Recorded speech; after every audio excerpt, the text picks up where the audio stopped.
If the CEO of McDonald's somehow happened to stumble upon the last episode and is watching this right now, I'd like to sincerely apologize for calling you a whore, even though you did take the puniest bite out of the big arch like someone's first time having sex.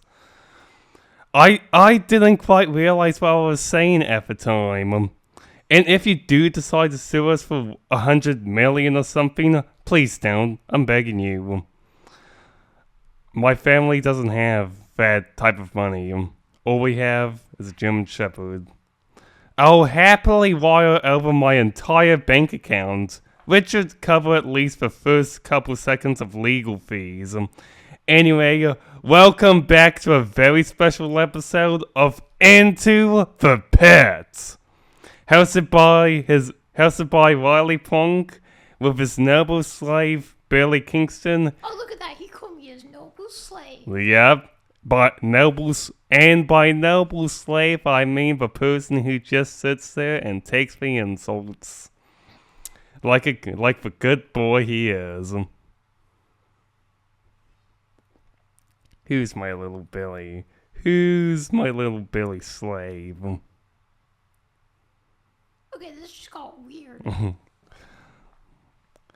This week, we're taking a break from international metal to drool over the underground Australian scene from the early to late 90s to early to mid 2000s. Kudos to my mother for this idea.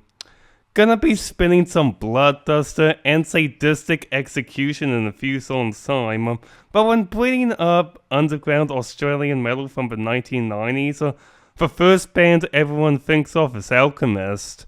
This is the track Evolution Trilogy Part 2, Rampant's Microlife, off the 2000 album, Organism. What about Evolution Part 1?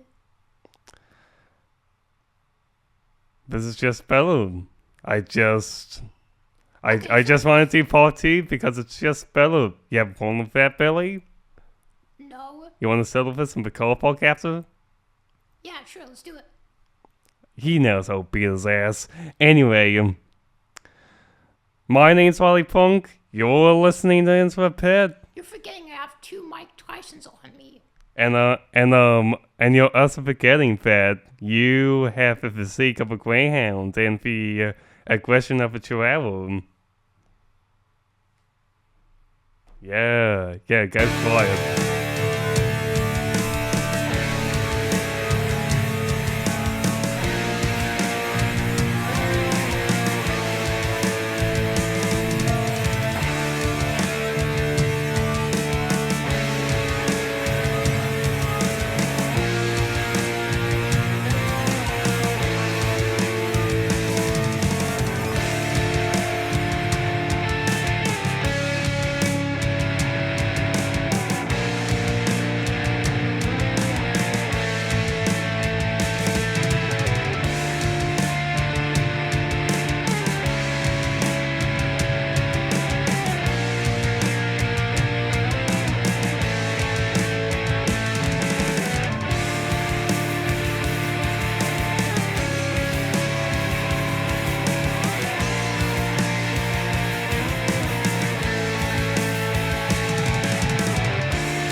Proof that the more mentally unstable you are, the better your music sounds. That was the early pioneers of war metal themselves. In fact, the music was so extreme for its time that their debut album, The Magus, is actually considered by some people, including this poser, to be the album that created the genre. Sadistic Execution. Internal clock of the 1994 album We Are Death, Fuck You. Chris Hayes treated live performances like a kind of extreme ritual, often appearing on stage with multiple piercings along his face, chest, and arms, some threaded with chains or hooks, and somehow he still looked better than Billy Kingston. He would sometimes press objects through these piercings in the middle of songs, letting them sway or even more as he played, creating a chaotic, almost confrontational spectacle that blurs the line between music and physical endurance. The effect wasn't merely shock for the audience. It turns the performance into something unpredictable, visceral, and unsettling. Each set teetering on the edge of danger that made the music feel more alive, more immediate, and impossibly warm. You're listening to Into a Pit with Riley Plonk, and it's time for our Album of the Week breakdown. And we're doing an Australian one since, well, it's an episode dedicated to Australian metal, and it's a band you'll hear near the end of the episode. This week, it's none other than Transcendence into the Peripheral by Disembowelment. Disembowelment formed in Melbourne in 1989 when Renato, I think that's how you pronounce it, Galina and Paul Masiota left the grindcore band Bacteria to explore slower, heavier death doom. With Jason Kells on guitar and Matthew Scaraju on bass, they recorded the 1990 demo Morning September and honed a dance, coughing sound that culminated in the only full-length Transcendence into the Peripheral from 1993, leaving a lasting mark despite never playing live in the original run. The album is a particular standout due to its foreboding, menacing, and eerily ghostly riffs, paired with its massive cinematic production that completely swallows you in its atmosphere. The album usually isn't that fast, but when it is, especially on tracks like Excoriate and the first few minutes of The Tree of Life and Death, it's not in a I want to headbang and blow up some stranger's car sort of way. More like the stomach-dropping dread of realizing halfway through a family dinner that everyone's quietly judging you for something you didn't even do. You all know that feeling, right? And the vocals, well, buried underneath the music a lot. I mean, which is typical for 1990s death doom with its like, I don't want to say inferior production, but I just did. Are strangely mournful, like they were recorded in a cathedral dating back to the 1800s, with the walls tearing away and everything worn out, and the funeral-paced riffs are accompanied by the somber, wailing counter riffs that just add to the experience. Gotta get a move on because Billy has to go to uni soon.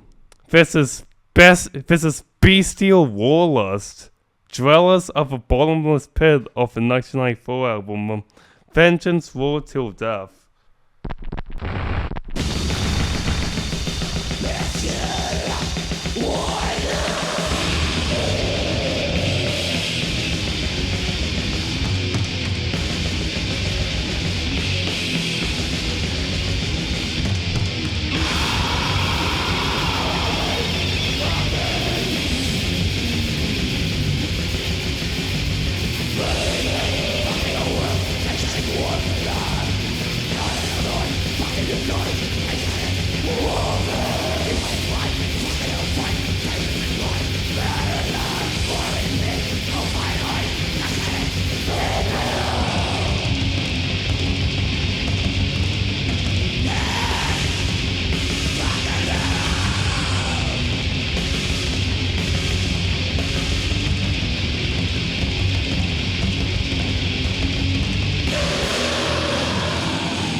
fucking snob.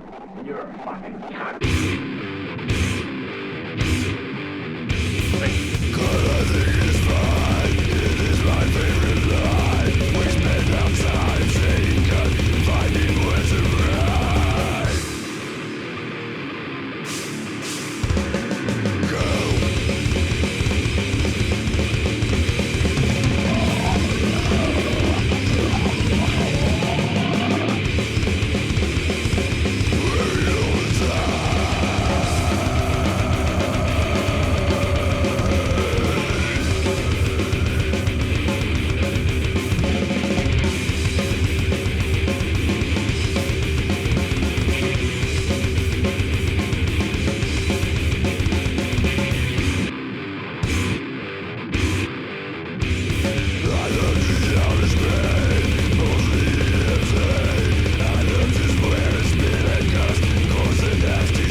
A Symphonies of Sickness era caucus worship band with lyrics so delightfully immature, you'd think the band members were all in the early to mid-teens. That was Bloodduster. We offer Word Police off the 2000 album Cunt. I'm not saying that to provoke the female community. That's literally what the album is called.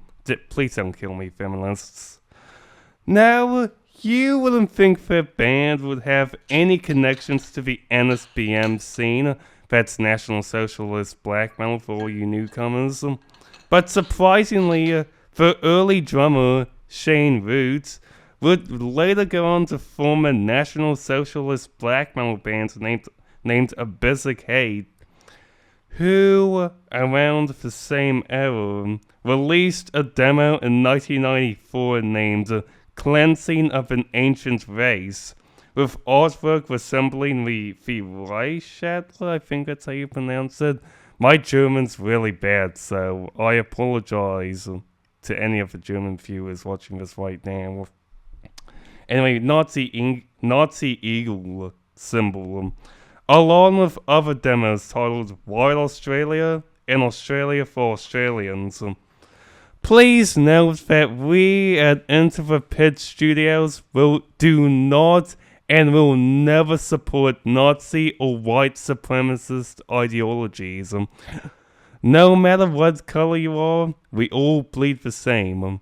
And at the end of the day, we're all human after all. Especially Billy's skin color, which is the greatest mystery of this entire show. Is he black? Is he a Jew? Is he Asian? Find out on next week's episode of Pit Mysteries. I'm white. That's what they all say. But I'm white though. That's what they all say until your ancestry comes out as 2% African. I don't know. Anyway, we're all human after all, no matter what skin color we are. Yeah. Before that, Bestial Warlust with Dwellers of a Bottomless Pit off the 1994 album Vengeance War Till Death. You're listening to Into the Pit with Riley Plunk, and it's time for a debate segment. And this, as usual, might divide people. Max left Sepultura in 1996 after conflicts with the band and management. His wife Gloria, who the band thought was controlling him, eventually telling Max that they didn't want him managing the band anymore. Backstage one night, this caused them to have a massive fight, and it ended with Max telling them to basically shove it and stormed off. Did the band betray Max, or was he the problem? As usual, post your answer in the comments, but don't just say yes or no. Make sure you actually explain your reasoning. It doesn't matter. It doesn't matter. People are not gonna do it anyway. No, I want a full scientific, technical explanation. But people aren't gonna like do it anyway. I don't care. I want a full scientific essay on why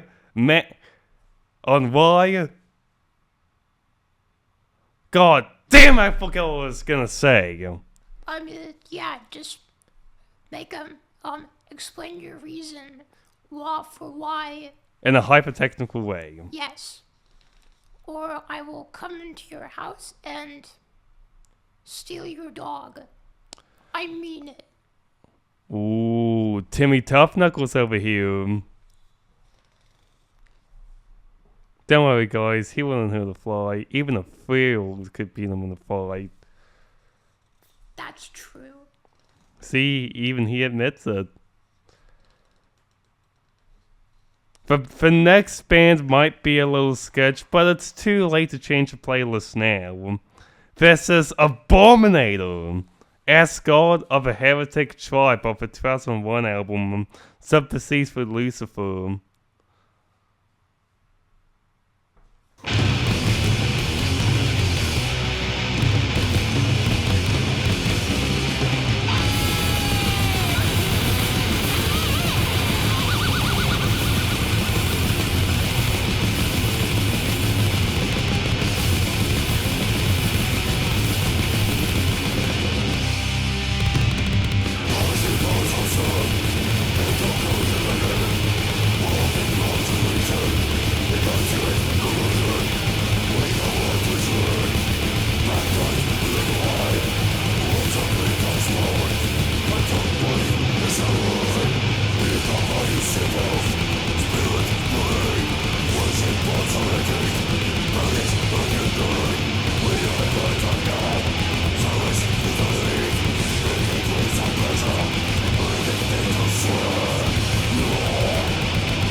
like 5 years.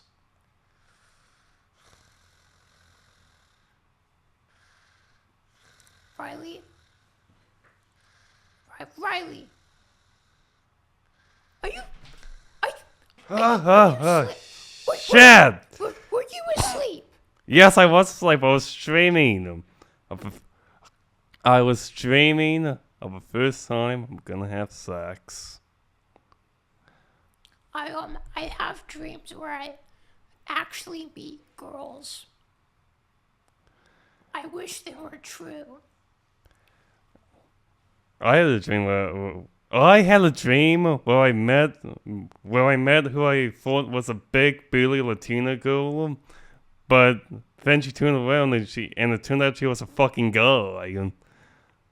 I had a dream where I met, Like literally, I could see her dick. I could see her dick dangling. It was like a 12-incher. my God. Yeah, and she. Oh, I can't get into detail. We won't get monetized. Fuck. I also had a dream where I met David Lynch. Oh yeah, you've told me this stream. Yeah, it was very cool. Did he also have a 12-inch cock like the quote unquote girl I met in my dream?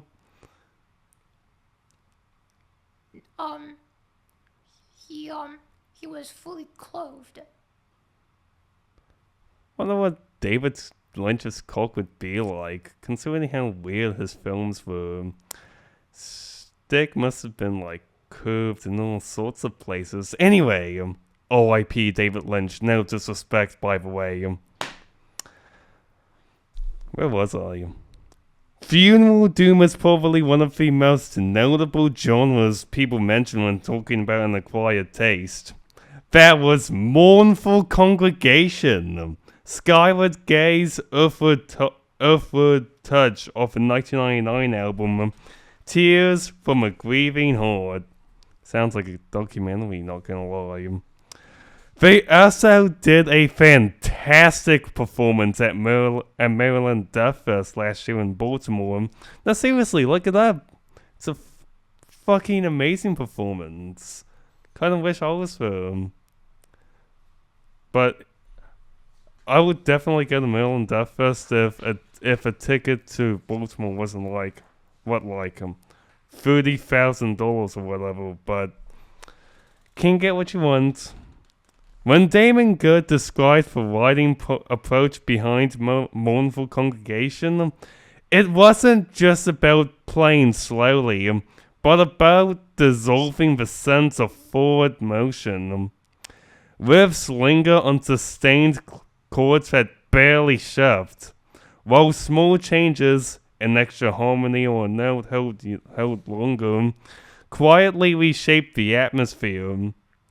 The drums often sit slightly behind the riff, stretching the space between beats so the music feels suspended rather than driven.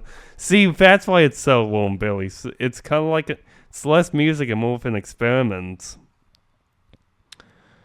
And they've made fucking made like 8 or 9 albums of this shit too. No disrespect, they're probably one of the greatest underground metal bands ever, but yeah, no disrespect, I'm just kidding.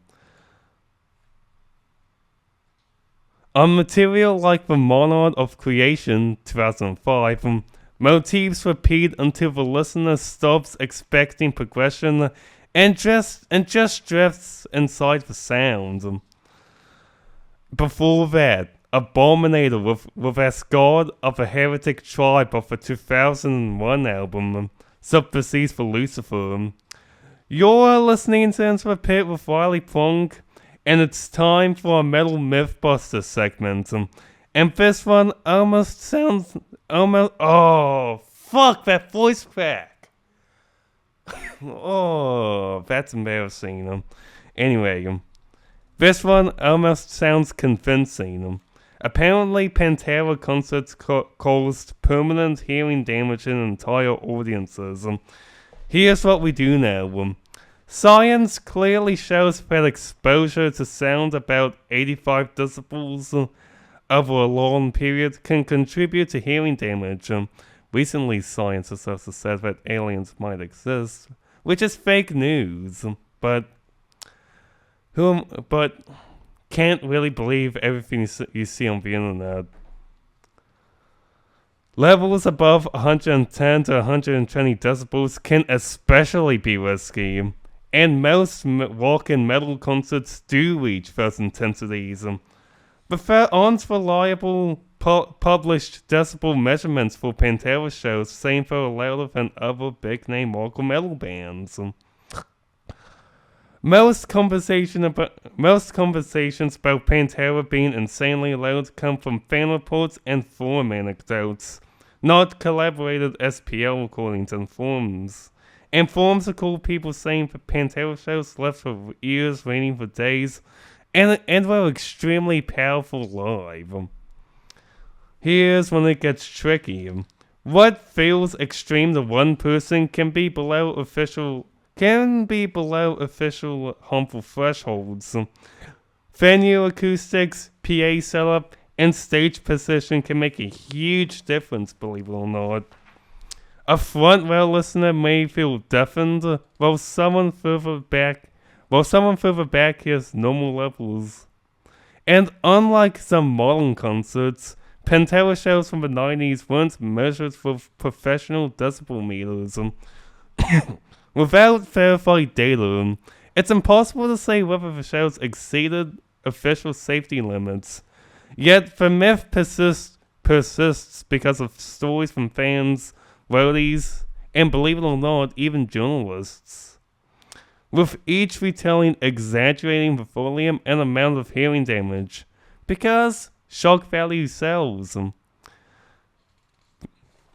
That's kind of why Cannibal Corpse got big.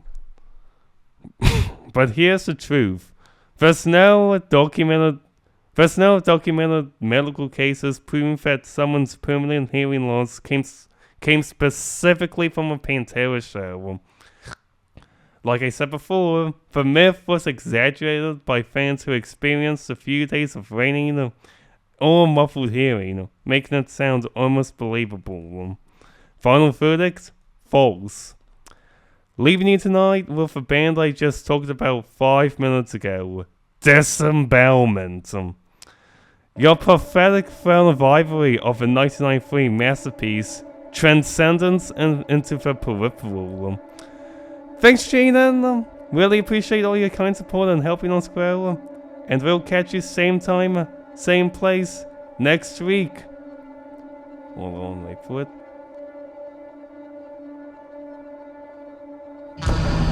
Catch you later.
We're still trying to find out whether Billy.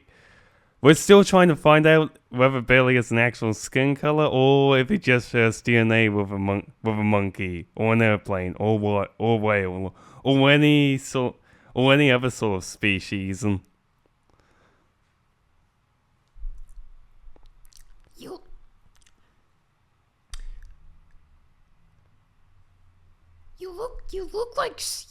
you look like a combination of a sloth. You look like you look like you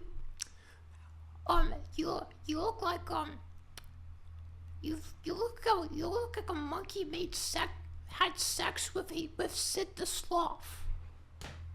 I am going to fucking kill you. Let's take it out to the car park. Alright. Me, you, it's going fucking down. Alright then.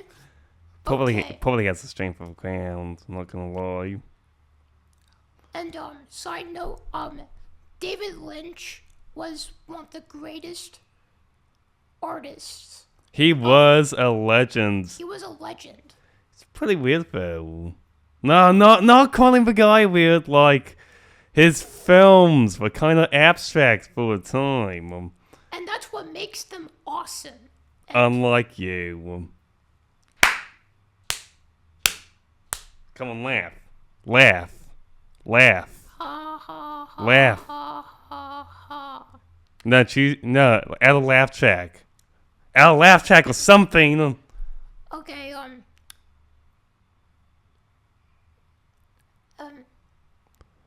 Okay, okay, that is all, folks. That is all, folks. I love David Lynch, and see you later. I need to smoke weed.